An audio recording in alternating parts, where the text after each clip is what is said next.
Well, it's official. The Dominion lawsuit against Fox News for defamation is over. And boy, oh boy, the settlement is going to hit the Fox News and News Corp numbers pretty hard. It's a big, big number. And I'm going to show you the actual earnings for News Corp, all their businesses combined.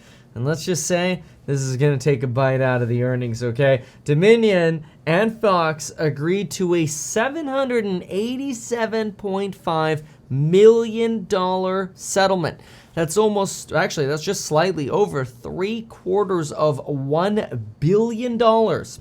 And what's important here is actually looking at the financials. Now, looking at the financials is useful, but first you have to differentiate a lot of the different companies that Rupert Murdoch owns or has voting or substantial controlling and voting rights in. For example, there's the Dow Jones Company, which owns companies like the Wall Street Journal, Barron's, Market Watch, Financial News, Private Equity News, and formerly published the Dow Jones Industrial Average, not to be confused with the Dow Chemicals Company, okay?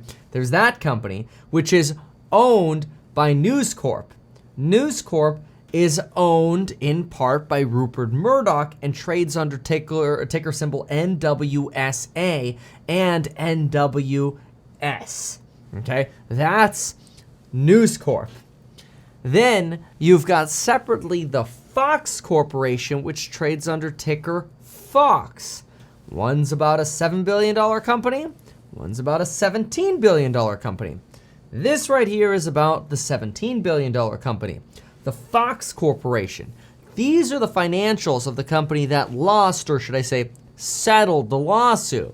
Right here, you could see that the net income before taxes, right here, net income before taxes, because presumably this lawsuit settlement will be a tax write-off, it's about $437 million for the 3 months ended December 31st. That means this settlement, which is about 4% of the company's net worth, works out to a slap of about 6 months or half of a year where Fox Corporation will basically be broadcasting as a nonprofit. Now, they've done this before. See, the last 3 months of 2021, they actually lost money as well, and that's because they had a pretty large $211 million other write-down over here, which is where we expect this $787 million to end up. Now, the good news is this company, this Fox Corporation, does seem to have the cash available to just write a check for it, given they've got about $4 billion in free cash, not considering long-term borrowings, and about $2.5 billion in bills, which leaves them enough to go ahead and pay off this lawsuit settlement. Now, do keep in mind, as we go through these documents, we're going to go over to the cash flow statement for the company, and they do have a negative free cash flow. So it does mean that shareholders might have to start helping prop up Fox Corp, and so eventually they'll be paying for this lawsuit in lower earnings and potential future borrowings. But at least for roughly around 6 months, Fox Corporation will be broadcasting as a nonprofit. And if they borrow this $787 million at, say, 6% interest, and it takes them a year to pay all of this off, and they pay a year of interest, they're paying roughly $47 million on the total. That works out to about $129.4 thousand per day of interest just to pay this settlement off. So what happened here, to give you kind of a quick and straight scoop as to what broke down? Well, the simple fact of this is Fox News promoted something that they doubted or knew was false. And it had to do with election fraud claims. In fact, this lawsuit may not have even gotten anywhere had Fox News actually bluntly believed in the election fraud claims. But the problem is, if you know something is wrong and then you air it, that's defamation. And that's tough to defend, especially when it damages another company. Dominion voting machines were definitely damaged, or so it appears, through the reputation that was essentially slandered throughout the 2 years following the election cycle. Now Dominion is cheering, suggesting that Fox News has finally admitted to lying about Dominion.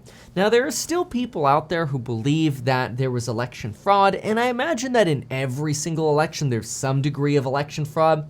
But the reality was there were plenty of insider quotes from hosts at Fox News that made this a really difficult case for Fox to defend. On top of that, which we'll go through some of those quotes in just a moment, a special master was appointed to this case to potentially evaluate if Fox News was trying to criminally obstruct an investigation into what was actually happening via these lawsuit allegations. That's really bad because it kind of suggests that things could have gotten a whole lot worse, not just for Fox, but also for Republicans, because consider what would have happened if Sean Hannity, Laura Ingraham, Tucker Carlson, and everybody at Fox ended up being publicly put on a witness stand during this trial. This would have been the biggest trial of media history. To some degree, I would have loved to see it and would have loved to cover it. And now it's all buried in the coffers of a settlement. But folks, even Tucker Carlson questioned what were called, quote, the outlandish voter fraud claims. At one point, Tucker Carlson went on to suggest that he couldn't wait to be done or close to ignoring Trump. Take a look at this quote here as reported by WAPO, the Washington Post. Carlson said internally, "We are very, very close to being able to ignore Trump most nights. I truly can't wait. I hate him passionately." And then of Trump's 4 years in office, quote, "We're all pretending we've got a lot to show for it because admitting what a disaster it's been is too tough to digest. But come on, there really isn't an upside to Trump." That was a Tucker Carlson quote in January of 2021, and there were plenty of others, such as individuals inside Fox realizing that their audience was demanding coverage of voter fraud. And so Fox was stuck between a rock and a hard place. Fox is looking, going, okay, some of these claims are crazy, but the more we talk about voter fraud, the more views we get. And Newsmax is taking all the views because they're going super hard on voter fraud. So they're getting a lot of conservative views, and Fox News is losing views. There were talks inside Fox by hosts that, you know what? The right thing to do is stop talking about voter fraud. Let Newsmax win in the short term, but in the long term, Fox would come out ahead. And because of all of this internal dialogue that was revealed through the Dominion lawsuit, unfortunately for Fox, Dominion got a pretty good case to show, hey Fox, y'all really screwed us here. And ultimately, Fox decided to settle. Now, the judge in this case made it very clear that they believe there is crystal clear evidence that there is or was no voter fraud in this case, and that there is no fraud that could potentially be alleged that occurred by Dominion voting systems. That was a bad setup for Fox.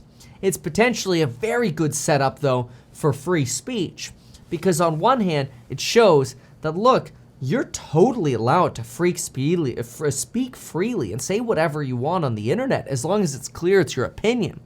But if you know something is untrue and then you say something as if it's fact to the contrary point, you're going to get in trouble, and the First Amendment isn't going to protect you about that. So this actually, in my opinion, doubles down and affirms how great the First Amendment is. You have the right to whatever opinion you want, as long as you make it clear that it's your opinion. But if you suggest that something is fact or air claims that you believe are false, then you're perpetuating lies, and that gets punished in America. Now, of course, in a settlement, usually the sides don't admit guilt, although they could. And in this case, Dominion is, of course, cheering that Fox admitted they lied. Either way, the big convincing fact here for Fox is probably now that they don't have to have a 6-month media spectacle of a public trial, maybe less, maybe a couple months, of a public trial, and all of their hosts revealing how they thought the election fraud claims were actually BS, but they chose to air them anyway. That would have been a big issue for Fox News, and it could have tanked their credibility. Now, this will be a headline today and tomorrow, maybe for the next day, but then people will forget about it. But the game isn't over yet. See, Smartmatic has another lawsuit worth potentially up to $2.5 billion. But then again, remember, anybody could sue for any amount. And that could be yet another lawsuit that Fox News has to deal with. So far, the big takeaway from this, though, is Fox News is going to be working as a charity for the next 15 to 18 months. And if their revenues decline anymore, it could take them even longer to recover the money. Of course, if their views recover and incomes move up and we don't end up going into a recession, maybe they could pay off these debts within the next year. And you know what? Move on, learn a lesson, and hope it never happens again. Though again, we'll see what happens with Smartmatic. But in the meantime, I think this is a perfect time to remind you to get life insurance in as little as 5 minutes. You go to metkevin.com/life. It's simple, metkevin.com/life. You sign up. It literally takes you less than 5 minutes. You could Apple Pay or Android Pay for it, and then you could text your spouse or your family members or whatever and go, hey, I got life insurance. It's that easy. So check out life insurance, one of the sponsors on the channel, by going to metkevin.com/life and enjoy the same life insurance that Lauren and I personally use. Check it out, link down below. Thanks so much for watching. Be sure to subscribe.